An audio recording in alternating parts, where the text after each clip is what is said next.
Are you working on your hip flexibility, trying to improve your squat, maybe your seated position with lateral rotation of your hips, or maybe you're just trying to improve your walking or your running gait in terms of your hip mobility? If you're working on hip opening, but you're not sure how to track progress, how to know when you've achieved basic range of motion, this video is for you. Hey, my name is Lucas. I'm a yoga teacher. I'm a teacher trainer, but I used to be a stiff office guy. I remember my first yoga class I went to, my hips were so tight that my knees were up like this, my back was all hunched over. I was sweating before class even began. To open up my hips, I used a system that I call the science of stretching. It's very simple, but very challenging and ultimately very effective. But along the way, I wanted to track my progress. It's hard to stay motivated to keep doing your stretches every day. And so I came up with different tests for flexion and extension, lateral and medial rotation. And over the years, my tests have changed a little bit.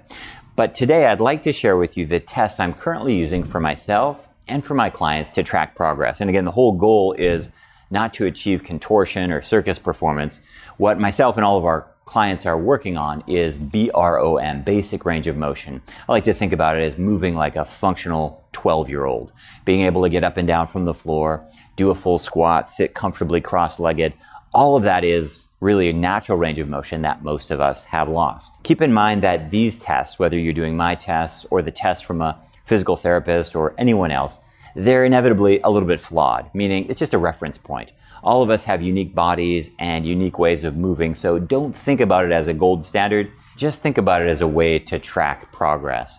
When you're thinking about milestones for your hip flexibility, I usually encourage people to think about 30 days, 90 days, and 365 days. And what I mean by that is really stay focused on your first month. You'll achieve very large gains. And then your first 3 months, again, usually you'll have another stair step of gains. And usually within a year, if you're diligent with your hip flexibility routine, most people can achieve about 80% of their potential.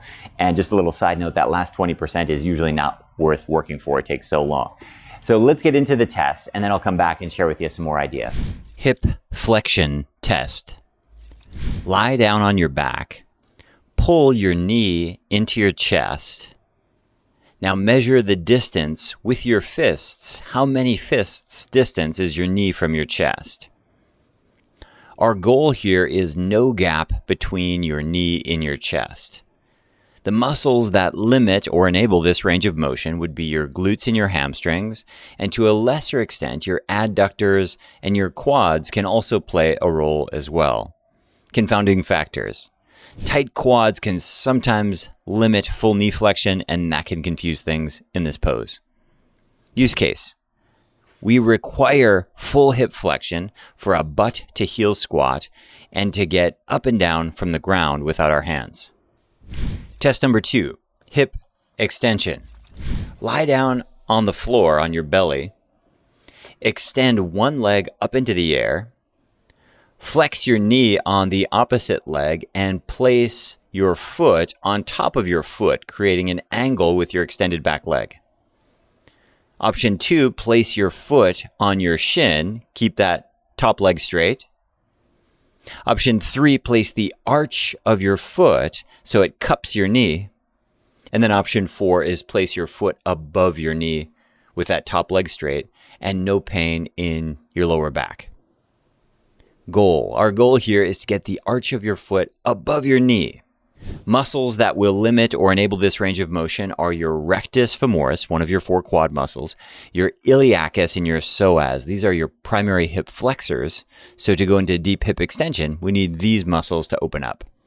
Confounding factors. If you have tight core muscles, this could limit your range here.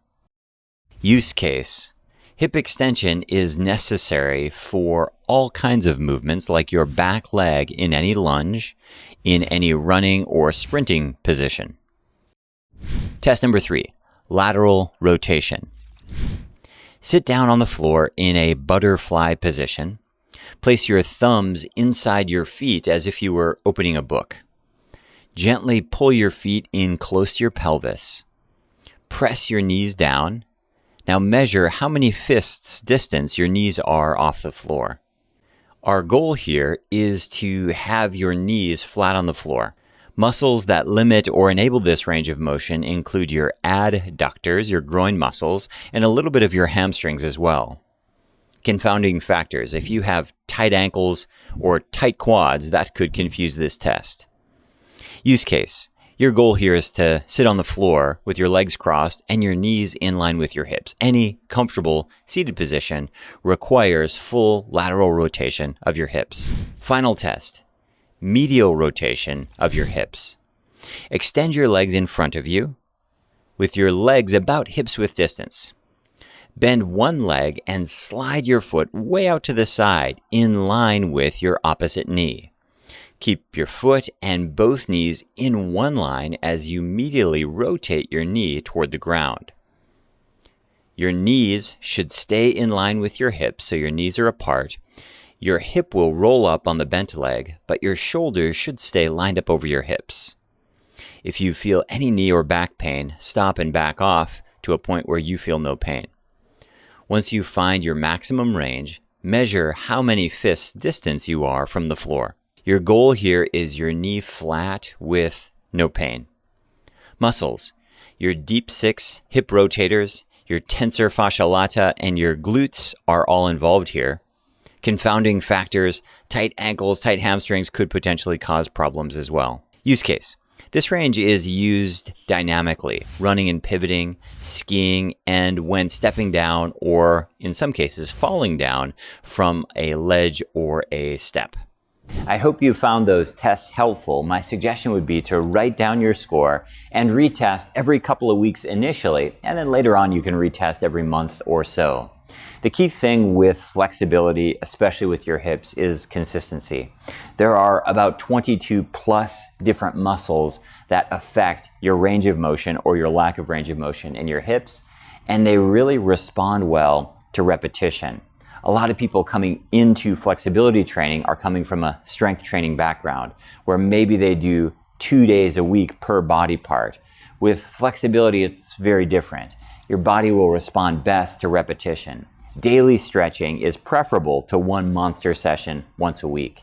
The other thing to remember is that you need to apply the 3 principles of practice. If you're new to the science of stretching, I'll quickly introduce those and I'll link up to some other videos where you can learn more.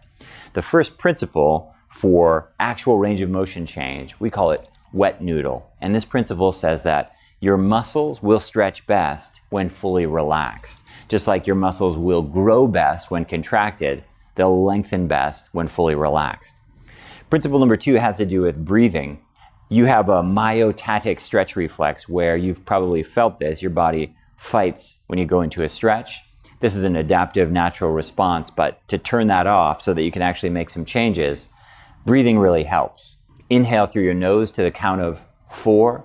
Exhale through your mouth to the count of 8. That breathing pattern will help to dampen down that myotatic stretch reflex, help you get better results. The third principle, this is the one that people always skip out on, it's the most important, is time under passive tension. If you were lifting weights, you know that you need a certain amount of time under load. When it comes to stretching, you need a certain amount of time under passive tension. 2 to 5 minutes is our goal per pose, per day. Usually we recommend 15 minutes per day when it comes to hip flexibility specifically. If you'd like to grab a PDF of those flexibility tests we just covered, you can grab that down below. If you'd like more science-based yoga videos, hit subscribe down below. Your questions and feedback are most welcome in the comment section. And you can find my upcoming teaching calendar as well as hip opening challenges at yogabody.com. We'll see you in the next video.